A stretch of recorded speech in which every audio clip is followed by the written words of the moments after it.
ভারত পাকিস্তান সংঘাতে পিএসএল মতো স্থগিত হয়ে গিয়েছিল আইপিএলও। পিএসএল 17 মে শুরু হচ্ছে।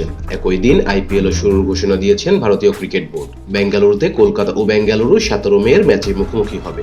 ফাইনাল দিয়ে 3 জুন শেষ হবে টুর্নামেন্ট।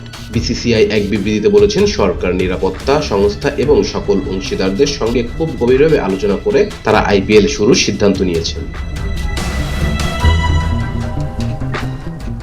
6 ভেন্যুতে আইপিএল এর বাকি 17 ম্যাচ আয়োজন করা হবে। ভেন্যুগুলো হলো বেঙ্গালুরু, দিল্লি, মুম্বাই, আহমেদাবাদ, কানপুর ও লখনউ।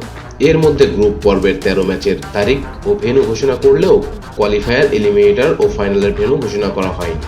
তবে আহমেদাবাদে নরেন্দ্র মোদী স্টেডিয়ামে এক কোয়ালিফায়ার ও আইপিএল এর ফাইনাল হতে পারে বলে দাবি করছেন ভারতের সংবাদ মাধ্যম। পূর্বের সূচিতে কলকাতা নাইট রাইডার্সের কেকেআর ঘরের মাঠে ইডেন গার্ডেন্সের আইপিএল এর ফাইনাল হওয়ার কথা ছিল। এর আগে আইপিএল নতুন করে শুরুর ক্ষেত্রে বলা হয়েছিল, ভারত পাকিস্তানের যুদ্ধ অবস্থায় নিরাপত্তা শঙ্কা থাকা এই ফ্র্যাঞ্চাইজিগুলো টুর্নামেন্ট থেকে দূরে রাখতে ভারতের দক্ষিণাংশে 3টি শহর চেন্নাই, হায়দ্রাবাদ ও বেঙ্গালুরুই টুর্নামেন্টের বাকি অংশ আয়োজন করা হবে।